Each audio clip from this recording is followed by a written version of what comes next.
Hey everyone, it's Joe Raymond. Hope this little video message finds you well. Whether we've connected recently or years ago, it's always great to reach out to my professional network during the festive holiday season and say happy holidays.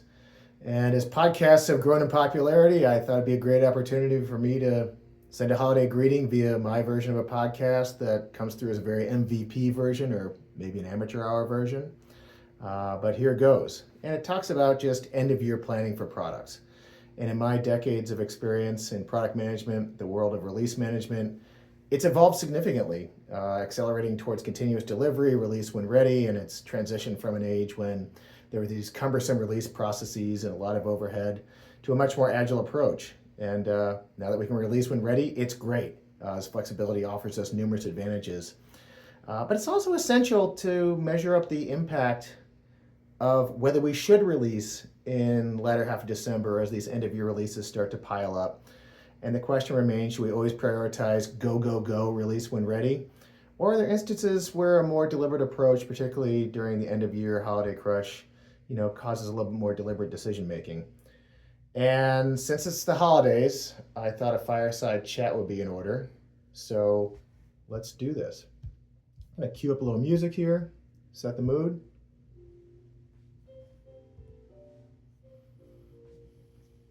Put on my holiday red. And let's get a little fireplace going, shall we?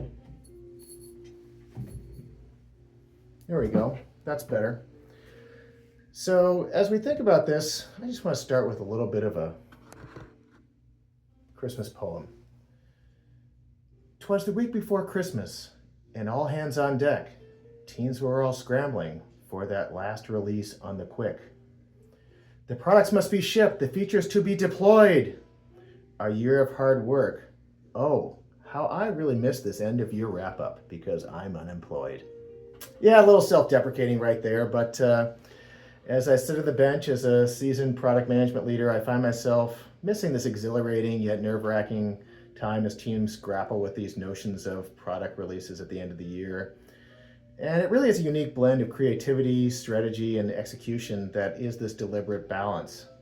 And so it can be a high stakes decision whether we push forward and say, let's get all the commitments out there we can at the end of the year to push teams to the brink of maybe burnout during this, complex time.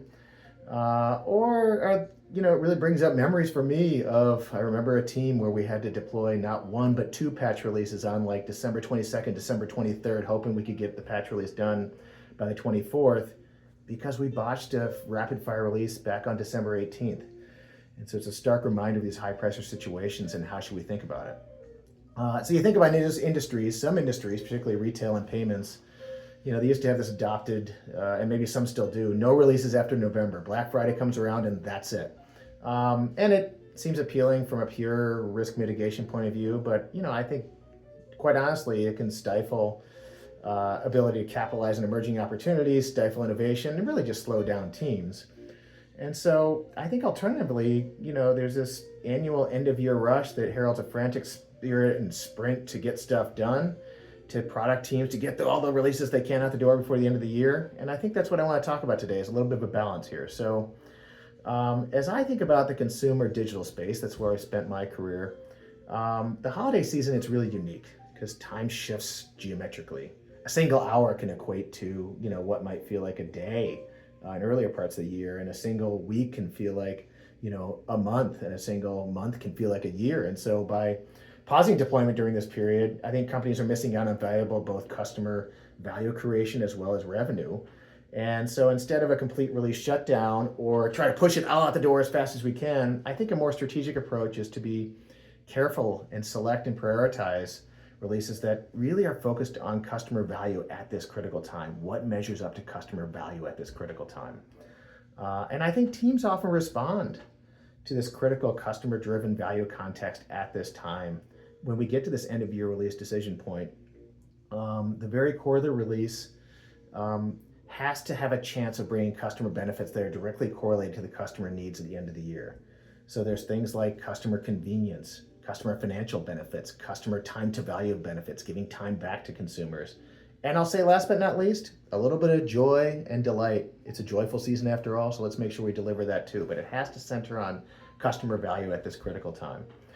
And I find that teams often embrace these challenges and make it happen with both quality and pride and a job well done to close out the year when they feel like it's customer impactful is on the line. We're going to see the benefits foremost and right away. So with that, I'll say it's essential to differentiate between these releases that are motivated by genuine customer value and needs versus those that are, maybe driven by internal metrics or arbitrary deadlines.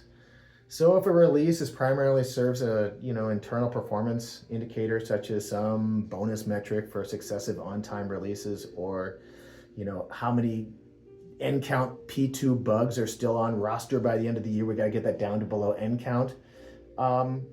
Or even an executive's desire to have, that one more slide for the Q4 board deck, whether or not it helps customer value creation right now. I think it's often wiser to reconsider prioritizing these. And I think it also prioritizes team well-being and long-term product health. And that should always take precedence. These teams that are pressured by the just get it done by year-end mentality because of some whimsical internal metric often suffer from decreased morale, there's reduced performance, and I think there's compromised quality as they kind of go through the end of the year. And I'll say last but not least, if one key employee takes out a New Year resolution, maybe a week or two later, it says, I need to find a new job in the new year, it's clear that the end of year release pressure driven by whimsy or quote unquote, just get it done desire is counterproductive. And so what I like to say is ultimately a successful late December or very near holiday release requires a delicate balance of ambition, practicality, and obviously quality by prioritizing these genuine consumer benefits over any sort of internal metrics or what I'll call whimsy or arbitrary deadlines. We can avoid, unnecessary stress. We can actually maximize customer value right now. But how do we do that? It's all about honesty. Honesty is key.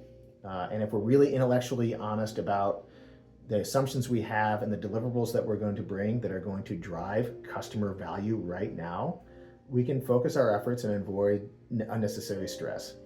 And like I said, honesty is key. And as the wise words from a famous holiday rom-com called Love Actually said in the poster board scene, the famous poster board scene, there's one poster board that says, at Christmas, you tell the truth. So this honesty is imperative. Are we being intellectually honest about customer value creation in this release decision and being truthful about that, and that honesty will drive it. So having that truthful honesty in our intentions and focusing on what truly matters to customers in this late season release, we can steer towards not just that short-term benefit, but some other long-term dividends that extend beyond the holiday. By fostering this honest, supportive environment with our teams, I think we can ensure that we have a motivated product team that's ready to nail that key release that's going to deliver customer benefit right now, but will also excel into the new year because they didn't feel this arbitrary stress or these whimsical deadlines that were put upon them. And we can avoid these pitfalls, these forced marches and release for release sake, which can sometimes demotivate team and devour productivity as they kind of come back to the new year. So that's a lot of thought piece there, guys. Thanks for sitting down with a fireside chat with me and enjoying some fine Christmas jazz. Really good luck as you all crest this holiday season and deliver these exceptional results for you and your customers. And so may the ghosts of Christmas present deliver the right, honest approach to your decisions and your product delivery. And as for me, a little self-deprecating again as I reflect upon these holiday pressure times of yore, I'll close with one more verse from my corrupted version of 'Twas the Night Before Christmas. Here goes. I am not the ghost of Christmas past. I come to toast the present so bright. With a wink and a nod to my dear colleagues, you are all great friends in the shining product light. May customer joy and prosperity fill your December release days. Happy holidays to you all as I seek a new prosperous career phase. Thanks everyone. Have a great holiday season. Happy holidays, and always err towards your customer first. Thanks guys. Happy holidays.